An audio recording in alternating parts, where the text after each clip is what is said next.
Release the clowns. Release the clowns. Release the clowns. Release the clowns. Release the clowns. Release the clowns. Excuse me, I've been given a list of ingredients I need to buy. Do you know where I can find, okra? Okra, sir? Oh no, you don't just find okra. Okra is a state of being. You can only achieve true okra through constant, what's it called? Oh, never mind, it'll come to me. Okay, pak choi? Constant pak choi, that's it! Oh, you know, sir, if only some of our world leaders practiced pak choi, the world would be a much better place. Oh, right. Arugula? Ooh, thank you. Arugula to you too. Anything else I can help you with? Radicchio? Oh, yes, he's over there. Radicchio! I'm coming. Yes, I'm Radicchio. Can I help you? Oh, no. My wife's given me this list, you see. It says here, Radicchio? What are you implying? I've never even met your wife. Is an outrage. Let me see this list. I thought as much. Celeriac. Celeriac? What's celeriac? I thought we'd heard the last of Celeriac, but it seems he's back. And his name is on a list made by this man's wife. What do you know? Nothing, I swear. Okay, you can go, but take this list with you. I will, thanks. Goodbye. Goodbye, sir. Goodbye.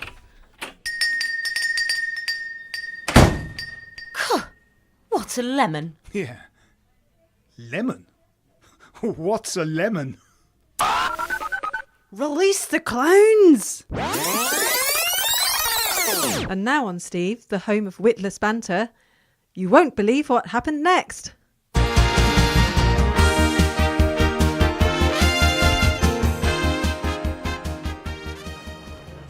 This Prime Minister came back from Munich with a piece of paper in his hand, and you won't believe what happened next.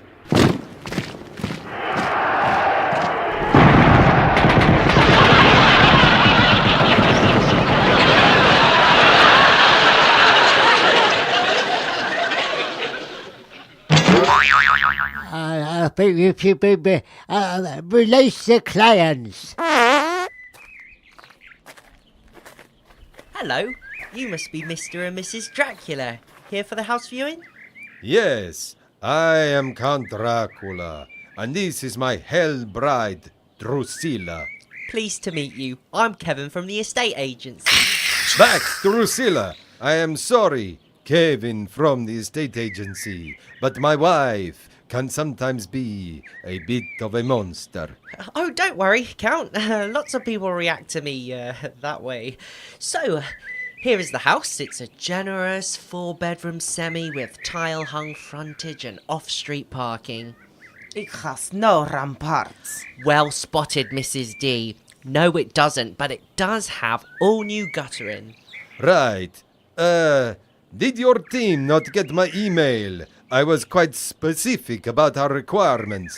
Yes, they certainly were unique, but I think you'll find this house will really surprise you. Come on in. Door is quiet. Yes, I did make the point that we needed all doors to creak horribly. Don't worry, creaks or no creaks, I'm sure you'll fall in love with the place. There's plenty of room in the hall for hanging of your, capes. Understairs storage with lots of useful cubby holes. Oh, handy. I like. Finally, I won't have to keep tripping over the skulls of your enemies. Bit of a hoarder, are we? No, it's just that over 1,000 years you accumulate a lot of stuff. Anyway, our personal lives are none of your concern, Kevin from the estate agency. Show us more. Moving on then. Here's the lounge.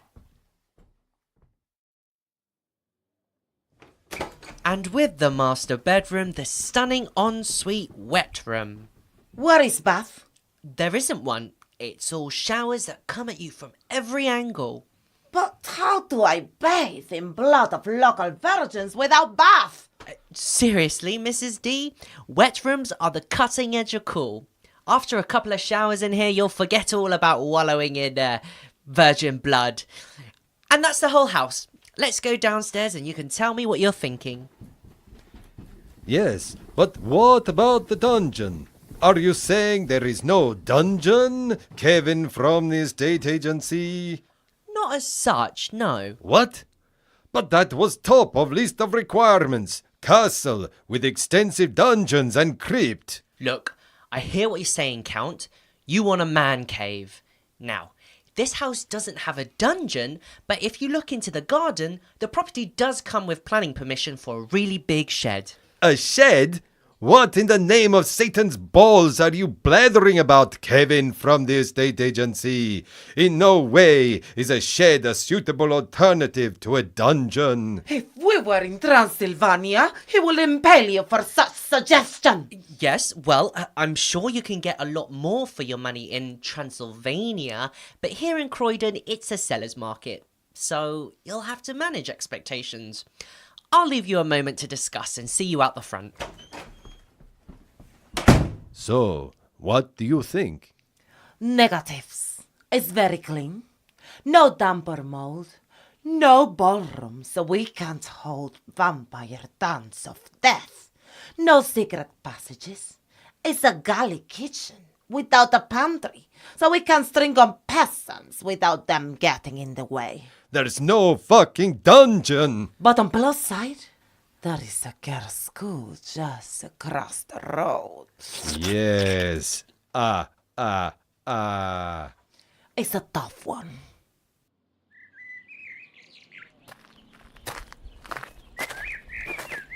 All right, Kevin from the estate agency. We will take it. Brilliant. Shall we go back to the office to do the paperwork? No. Our solicitor Ramfield will be in touch. We must be going. Bye then. Let's get out of here, Drusilla. Kevin from the estate agency gives me the willies. Release the clowns.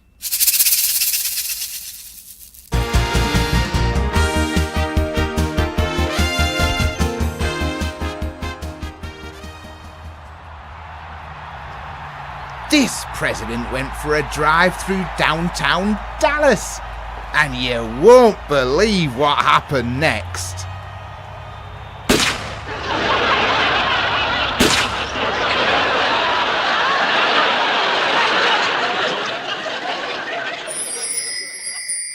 That's why Mum's released the clowns.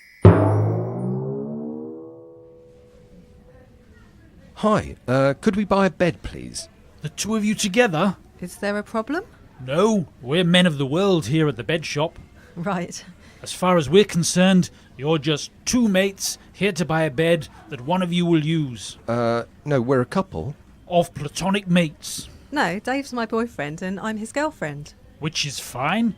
We're not embarrassed here at the bed shop to talk about beds and what beds imply. I'm sorry? What a young couple, such as yourselves, might do together in a confined bed-related situation. Can we just look at a bed? Of course. Enough talk about what people potentially do in beds when they're in there together alone. Here at the bed shop, we don't dwell on that. And if we did, we wouldn't be embarrassed. Look, would you just show us a bed? Absolutely. This model is the Chelsea. Oh, we could snuggle up in that. Yeah. Or not. What? You could schedule separate bed usage sessions. Separate usage sessions? Schedule times when one person was in the bed, then sometime later the other person would be in the bed, but never two people in the bed at the same time. Why would we do that? To avoid two people in a bed complications, whatever they might be. Not something I think about. Okay, well, what can you tell us about the frame? It's sturdy. So it wouldn't creak in the night? No. Why would a bed frame creak in the night? What sort of repetitive pounding activity would cause a bed frame that had two people in it to creak in the night? Repetitive pounding activity? Sleep disco dancing? Gymnastic dreams? Eating a midnight feast overly enthusiastically? Something innocent, I expect. Oh, okay. And what if we wanted something larger? Something larger than this 2-person capacity bed? Large enough for, say, 3 people? 3 people in a bed together? Potentially. Doing 3-person in a bed things? I suppose so. I don't know what those would be, obviously. 3 persons together in one bed space together? I can't even imagine what might then occur. And if I did, I wouldn't be embarrassed. Do you have a 3-person bed? Absolutely, absolutely, absolutely. Nothing shocks us here at the bed shop.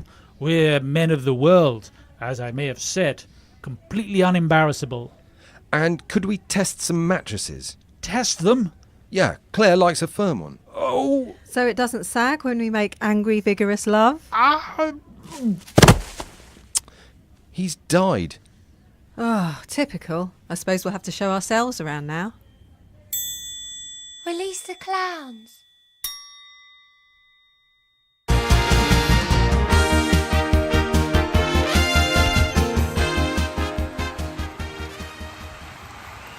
This crooked businessman with laughable hair and even more laughable opinions stood for election. You won't believe what happened next.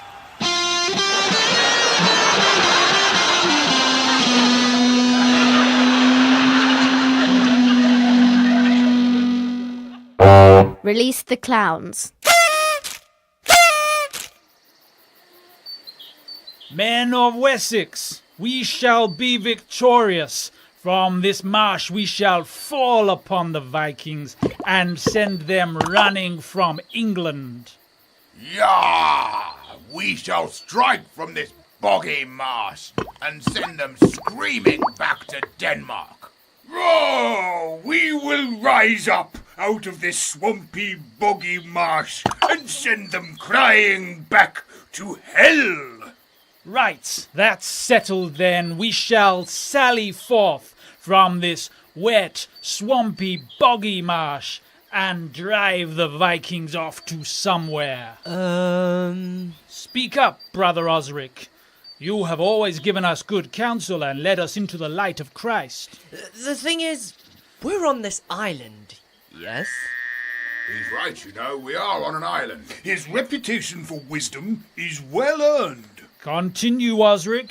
2,000 men on an island in the middle of an extremely wet, swampy, boggy marsh? Yes? Well, it's a health and safety nightmare, isn't it? God told you this, did he? Yes, exactly. God. He thought maybe it would be a good idea if we put up these signs to prevent accidents. Do not walk here. Danger. Extremely wet, swampy, boggy marsh. Do not run at the marsh side. No diving, no bombing, no heavy petting. That does sound like the sort of thing God would say. So, God wants us to go out into the marsh to put up signs warning us of the dangers of going out into the marsh. Precisely. Sounds logical. Oh, such wisdom. Very well, Brother Osric. We shall do God's will. Do I have a volunteer? Sire, as the largest and most heavily armoured among us, it makes most sense for me to walk out into this extremely wet, swampy, boggy marsh. Brave Earl Godwin, you certainly are huge and wearing extremely heavy armour. I cannot think of a better choice. But, perhaps, even with your great bulk and inordinately cumbersome armour, it would be a good idea to take your colossal weighty shield with you, for extra protection. Oh, what would I do without you, old friend? Christ goes with you, Earl Godwin. Oh dear.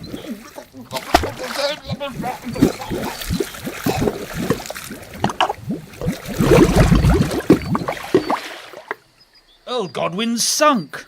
Yes, I was rather afraid of that.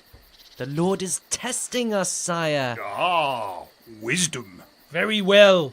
Do we have another volunteer? Sire, as I am your most senior alderman and almost as capaciously huge and ponderously clad as Earl Godwin, perhaps I might be of service.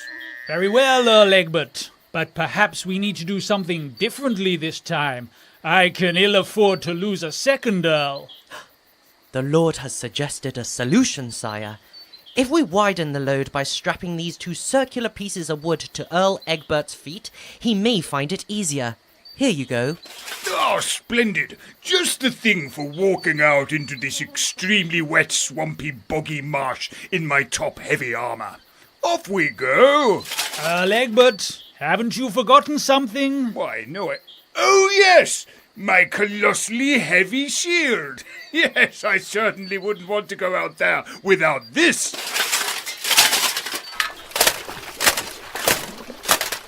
Is this a good place for the sign? A little further. Here? Just a bit more. Perfect. Huzzah! Hey, you. Oh, there. Oh. And...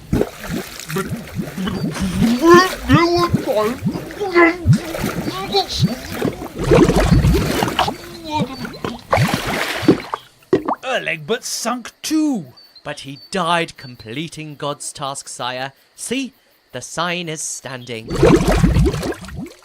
Oh dear. Now the sign has sunk. What do you want of us, Lord? Father, what distresses you so? Beloved daughter, we have been tasked by the Lord to place signage in the marshes for the prevention of accidents in the workplace. So far, both the enormous and heavily armoured Earl Godwin and the almost equally bulky and substantially caparisoned Earl Egbert have been lost to the gloomy, sucking depths of this extremely wet, boggy, swampy marsh. Even with their enormous shields. Worst of all, the signs have sunk as well. We have failed Jesus. Father, let me be of service. This is no job for a woman. Oh, come on, Father. This is the 9th century after all. She has a point, sire. And besides, God hates disappointments. Father, though I am tiny with only this lightweight but tough leather jerkin for armour, I believe I can fulfil this mission. But surely this can only be achieved by a truly humongous individual draped from head to toe in vast quantities of chunky metal. I am a princess of Wessex, and I will do my duty by God. Also, I have a shield. Perhaps instead of carrying the shield, you could lie on it and paddle out, says God. Off I go.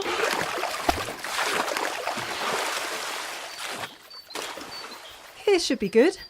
Right next to the tip of Earl Egbert's helmet. Well done, daughter.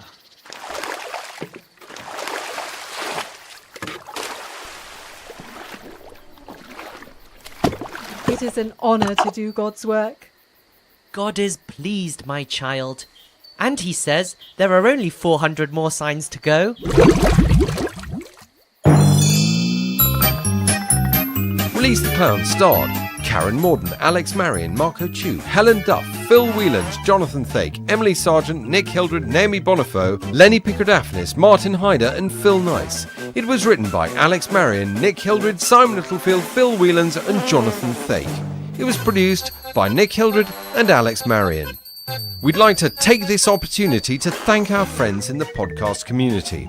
So why not take a moment to glory in the works of MC Variety Hour, Politics with Dummies, Emotionally 14 and Minutia Men. See you next week.